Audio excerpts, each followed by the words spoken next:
someone told me bluntly, straight to my face, that I wouldn't be successful with my book. And we need to talk about it.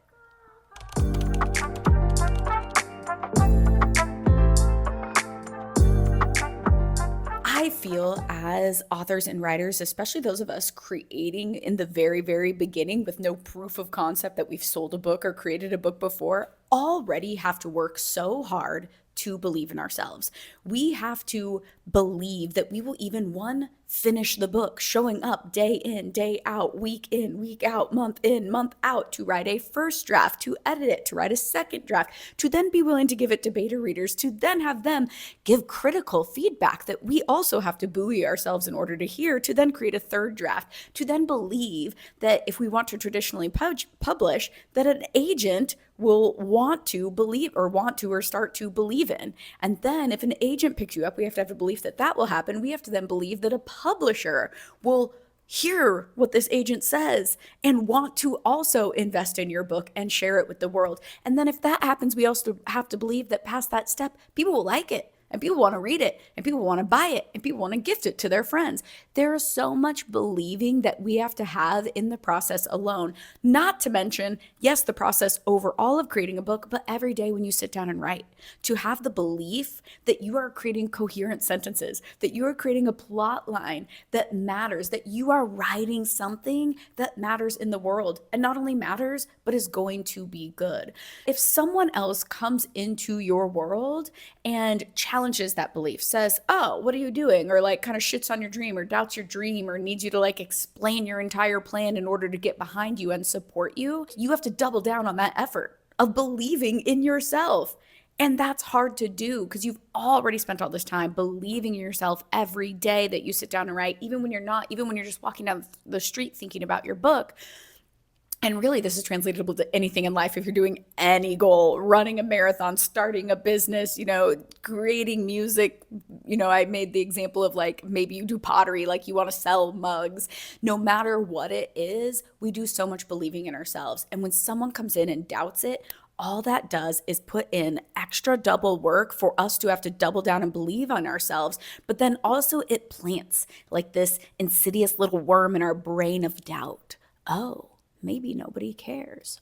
Oh, maybe I shouldn't be believing in myself. Oh, maybe I can't do this. And so it's really, really important that we know how to deal with this. And I will say that I feel so blessed in my life, and not just blessed in general. It's not like this is just happenstance, but I've worked really hard to make my circle people who support me, to make it so that I'm around people where this doesn't happen much. And I'm around people who they say things like, oh, if somebody's going to write a book, it's going to be Kayla, and I feel like it's been rare for me to run into people who do doubt me. It's rare for me to run into people who do not support that. And I think largely because I don't choose to be around people who are doubters. I don't choose to be around a lot of people who are really critical or don't have dreams or are not trying to do things. And so I will say that I do think that's really important. But this did happen to me. And it wasn't even someone being like, oh, how do you think you're going to do that? This person straight up said, no one cares about your story, to me. So let's talk a little bit about what that was like. Let's set the scene. I actually spent a week on a coaching retreat in Cabo. Yes, this happened at a coaching retreat. And I want to be very, very clear to begin with that this did not happen. This was not my coach. This was not my coach. And this was none of my friends. This was somebody who was there at the retreat who I did not know. So it was a stranger. So I just want to put that out there. It was not my coach. And this person has like some Instagram posts and things that have gone like over 1 million views and things like that on Instagram. And so she wanted to offer me some advice on how to be successful. So we sat down to have a conversation, and I want to share some of the things that she said. And I actually took notes on it because I am an A+ student, and if you're going to sit down and give me advice, I'm going to be ready to take it. And during this time, though, as she started talking, I realized I wouldn't be taking much of her advice. I still felt like I wanted to look like I was going to take it. I don't know. Was I being kind? But I have notes on what she said. So she had heard about my story before and she was like, okay, what are you going for? And so I kind of described to her about what the story was about, why I wanted to make it dystopian fantasy, why I even wanted to make it young adult as it was, which, if you are new here, the reason why I'm doing that is because for me, growing up in an unstable childhood, I learned so much from the books that I read. They were an opportunity for me to have a mirror, for me to grow, for me to learn about life and other things of life and bigger things in life and understand how people think and how people get through things. So I want to create a book series where, and in the future, there will be many, many more books than the one that I'm working on right now. I'm working on the young adult portion of it, but mirror what was going on at my life and the time of my life. So a lot of like my traumatic life things that I've learned about that would be labeled as trauma started happening when I was like 5. And so I will have picture books for 5-year-olds going over what it's like to go through divorce, what it's like to feel unsafe at home, things like that. And so that's really powerful. As somebody who was an educator, those are things that are really needed and really matter. So that is what my book is going to be. And I was telling her all about this. And one of the first things that she told me is like, well, nobody's going to get it. Nobody's going to get it because when they see you, you don't look like your struggle. And I get that. And what's really interesting that she said that is because that's something I used to struggle with all the time. Like, it took me so long to get over that. Remember very specifically having this thought of when we lived in downtown Portland, we had a condo on the river. And I remember one day pulling out of this condo that we just bought, which I loved. I was so proud of. We were so proud to have it. And I pulled out my BMW, which I was also so proud to have like paid off all by myself. And well, obviously husband and I, but mostly actually by myself. But driving out, I remember one day just thinking like, oh my God, people are going to look at me and think that I'm just like such a privileged little white girl because I'm very appearing, right? I'm very able-bodied and obviously white. And I was like, no one knows how hard it was to get here for that. So I realized that. I realized no one's going to get it when they look at me. So she's like, no one's going to get it. No one's going to see it. There's no contrast. She's like, maybe what you should do is go back to your hometown around the homeless people and like say, I used to live here. And I was like, I just didn't want to do that. I don't want to go back there. That doesn't sound fun for me. So I was like, okay, whatever. Then she said, they don't know who you are, so they don't care about your story at all. To my face. Just said that. That's what she said. I wrote it down. It's right here. She said, why would people even care about your memoir? Over and over. I quit writing it down after those two things. But it was really, really interesting because through our conversations, she stated probably 5 times the line, no one cares about your story. And I thought it was so interesting because for me, I have spent my entire life, I feel like this is my life's work. I am turning 38 next week, and I feel like this is my life's work of finally getting to the point of telling my story. And in this 40 minutes that I sat with this woman, she repeated to me, no one cares about it. She did tell me, I will say, she did say once my book is big and once my book is popular, people will come back and say, what made her write this dystopian fantasy? And then they'll want to know about my story. So maybe at some point after being famous, people will care about me, is what I learned from her. She told me that I was getting people on board for something that doesn't even exist yet because the book's not done. And I thought that was a really interesting thought because my story does exist. It might not be on paper, but I have lived, like I said, I'm almost 38 years of life of absolute existence. So that was really interesting too. Then one of the things that she said is, you know what, and maybe this could be good advice. Like this is the one part where I was like, this could be good advice. She's like, the thing that people will be most interested in right now and that will understand the most because they don't know me, and that's legit. I have like 5,500 followers on Instagram, so only 5,500 people really know me if they even pay attention. But one of the things that she said is she's like, people will always be interested in the fantasy aspect of it. So I showed her my Pinterest board and she was like, what you need to do is just make your Instagram just a fantasy Instagram, just about all of this fantasy. And she actually suggested, and I'll pop up the picture here, that one of the things that I should do and one of the things that people would care about is if I acted out the fantasy aspects of my story. And there was a picture on my Pinterest board that she was really attracted to. And she's like, you should in fact act out this picture. She said, you should buy wings like this. You should light them on fire and you should jump off something.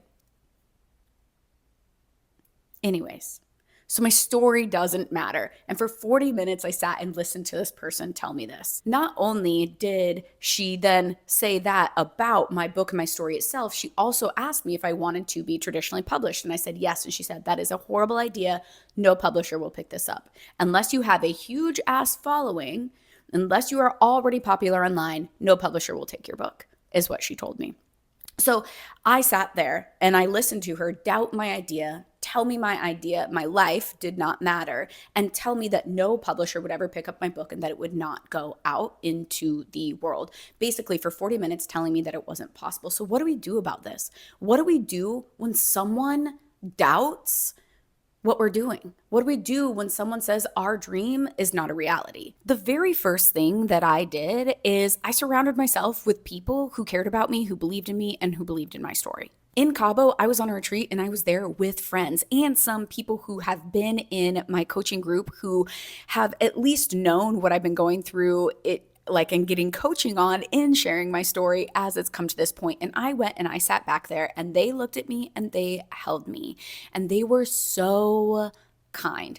They let me just describe what happened and they really just participated in some great friendship moments of that's bullshit, right? Of being no, there's no way that that's true. You are amazing. Your story matters. And just telling me all of those things that they've been telling me this whole time about sharing my story, but really just buoying me emotionally.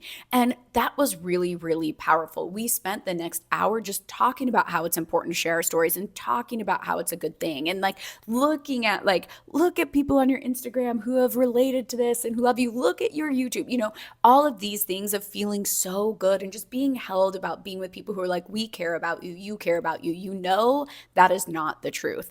And if I were at home, I would normally, of course, go and talk to John, but John wasn't there because I was in Cabo. And so I sent him a text about what happened. And actually, I think I called him immediately and told him after I was with these girls, and he wrote me back, and I have to read the text that he wrote. It is so powerful, and it really, really helped my brain.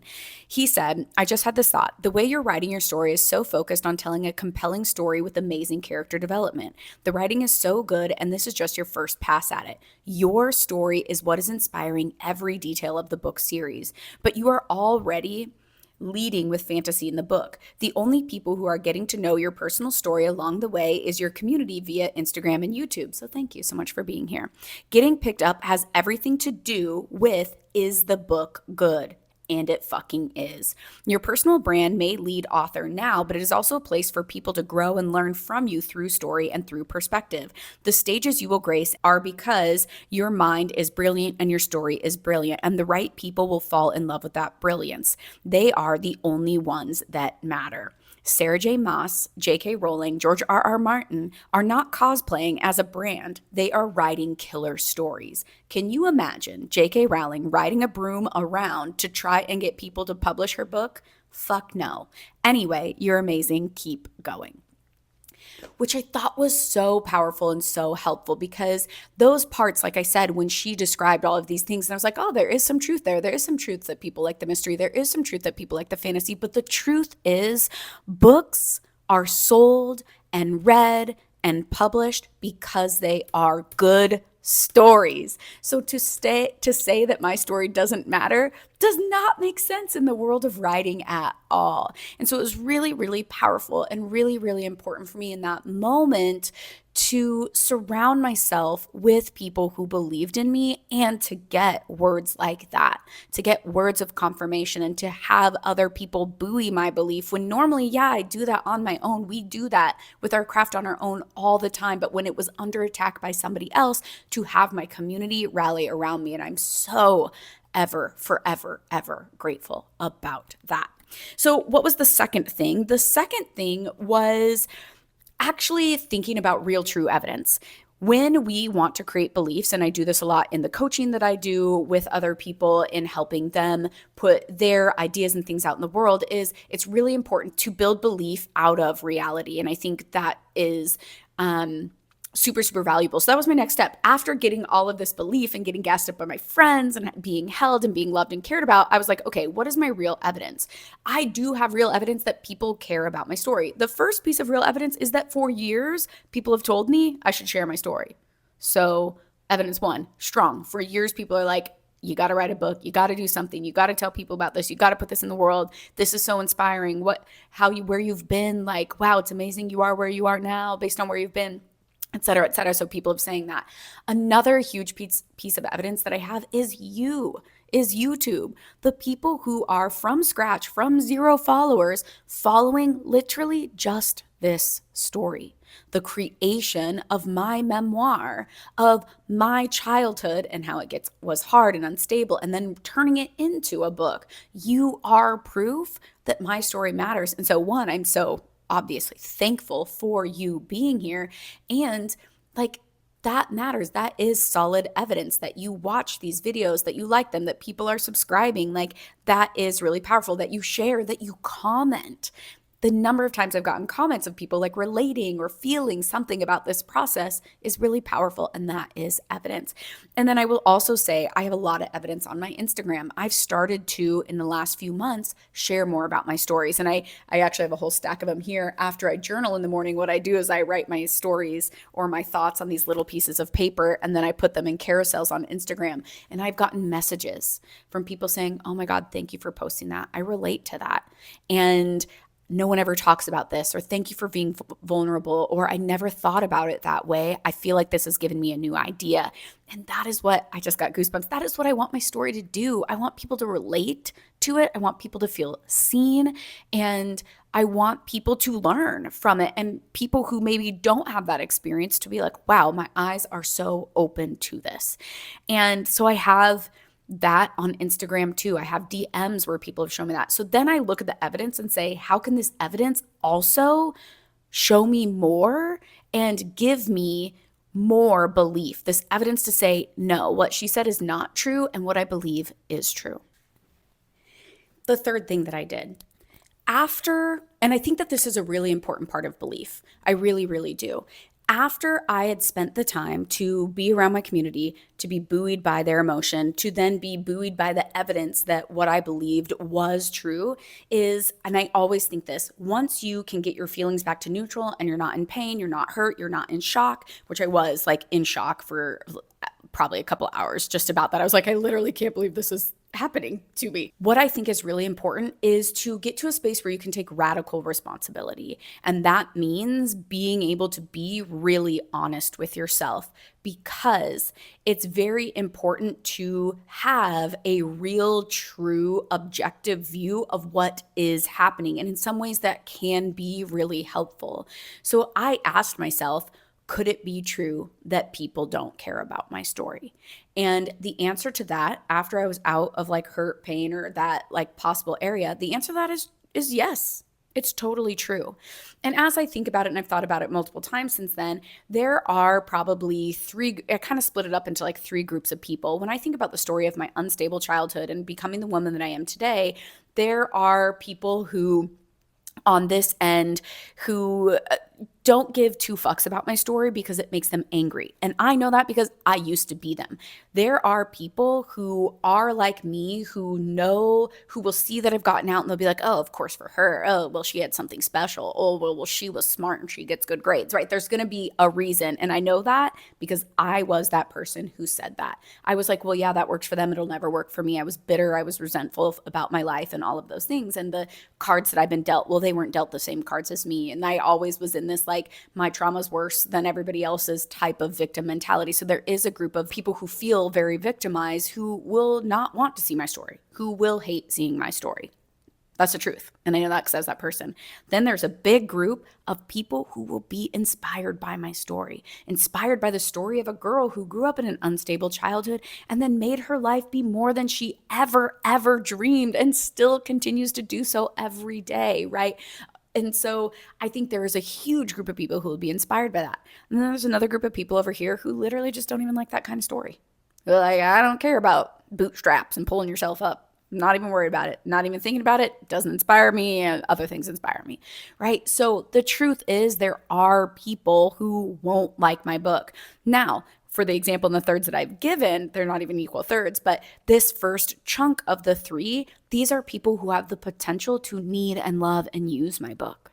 And I think that it's very possible these people will be empowered by my story someday, just like I was. There was a time where I started to realize to kind of get out of that victim mentality, and I started to see possibility in other people versus just comparisonitis of how it couldn't be for me. But I started to see possibility, and my book gets to be that.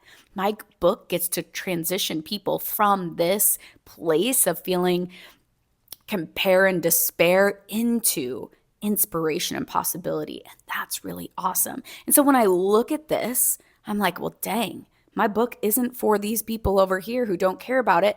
There are billions of people on the planet with a B, right? And even if there was only 1 million people looking at this and this part was 700,000 people, if there were that many people who got to read my story and have it inspire them and change their lives, I don't even need the whole globe on board, right? So my book is not for these people. My book is for these people. My book is for the people who will be inspired, and that's okay. And you can even do this with, I chose to make it fantasy. There's like people who've never read fantasy, don't know they'll like it. There are fantasy lovers. Hi. We are all part of this group together, right? And then there are people who will never read fantasy and hate it. My book is not for the people who won't like fantasy. And that's the same thing about my story. And so I think when I can look at it after getting buoyed and emotionally finding another place, I think it's really important to honestly break it down, because I think that's where like the idea of toxic positivity comes. I'm like, my story's for everyone. It's not. It's not.